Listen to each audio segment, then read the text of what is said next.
Hi hello welcome to our channel Anu's kitchen time. Today's recipe దొండకాయ fry. ప్రోటీన్గా కాకుండా కొంచెం వెరైటీగా పల్లీలు కొబ్బరి వేసుకుని చేసుకుందాం. ముందుగా ప్యాన్లో 2 స్పూన్స్ ఆయిల్ వేసుకోవాలి. ఆయిల్ వేడెక్కిన తర్వాత తాలింపు కోసం ఆవాలు, జీలకర్ర, పచ్చిశనగపప్పు యాడ్ చేసుకోవాలి. ఇవి కొంచెం చిటపట్లాడిన తర్వాత సన్నగా స్లైసెస్గా కట్ చేసుకున్న ఉల్లిపాయను యాడ్ చేసుకోవాలి.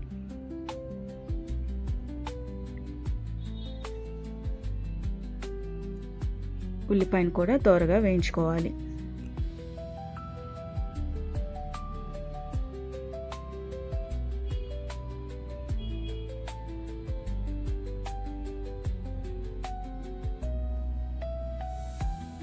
కొంచెం కరివేపాకు కూడా వేసుకుని దోరగా వేయించుకున్న తర్వాత సన్నగా చిన్నగా కట్ చేసుకున్న దొండకాయ ముక్కలను యాడ్ చేసుకుని ఆయిల్ అంతా పట్టేలాగా కలుపుకొని మూత పెట్టుకోండి. ఇప్పుడు మరొక ప్యాన్లో 2 స్పూన్స్ ఆయిల్ వేసుకుని కారానికి సరిపడా ఎండుమిర్చిని వేయించుకోవాలి. 5 లేక 6 ఎండుమిర్చిని వేయించుకోవాలి. అలాగే 1/2 కప్ పల్లీలను కూడా దోరగా వేయించుకోవాలి. పల్లీలు కొంచెం చిటపట్లాడగానే 2 స్పూన్స్ ధనియాలను యాడ్ చేసుకోవాలి. ఇప్పుడు 1 స్పూన్ జీలకర్రను కూడా యాడ్ చేసుకుని దోరగా వేయించి చల్లారి పెట్టుకోండి. మిక్సీ జార్లోకి 5 లేక 6 వెల్లుల్లి రెబ్బలను, 4 స్పూన్ల ఎండు కొబ్బరి పౌడర్ను యాడ్ చేసుకోవాలి. ఇందులోనే చల్లార్చి పెట్టుకున్న పప్పుల దినుసులను కూడా యాడ్ చేసుకోండి. వీటిని ఇలా గ్రైండ్ చేసి పొడిలా చేసుకుని పక్కన పెట్టుకోవాలి. ఇప్పుడు మధ్య మధ్యలో కలుపుకుంటూ దొండకాయలను దోరగా వేయించుకోవాలి.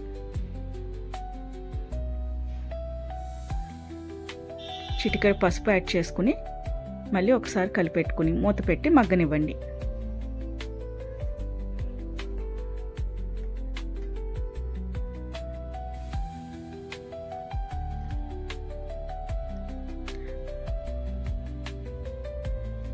దొండకాయలు కొంచెం కలర్ మారే వరకు వేయించుకోవాలి. అప్పుడే టేస్ట్ చాలా బాగుంటుంది. ఇలా కలర్ మారిన దొండకాయల్లోకి ఇప్పుడు 1 స్పూన్ సాల్ట్ యాడ్ చేసుకోవాలి.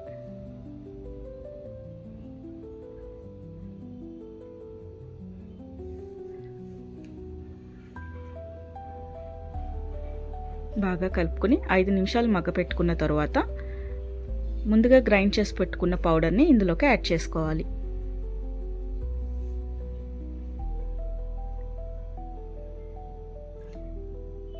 మొత్తం కలిసేలాగా కలుపుకొని మొత్తం కూరకంతటికి ఈ పౌడర్ పట్టేలాగా కలుపుకోవాలి. ఒక 5 మినిట్స్ సిమ్లో ఉండనిస్తే దొండకాయ ఫ్రై రెడీ. చాలా టేస్టీగా ఉంటుంది. తప్పకుండా ట్రై చేయండి. Thank you for watching. Please subscribe my channel. Thank you.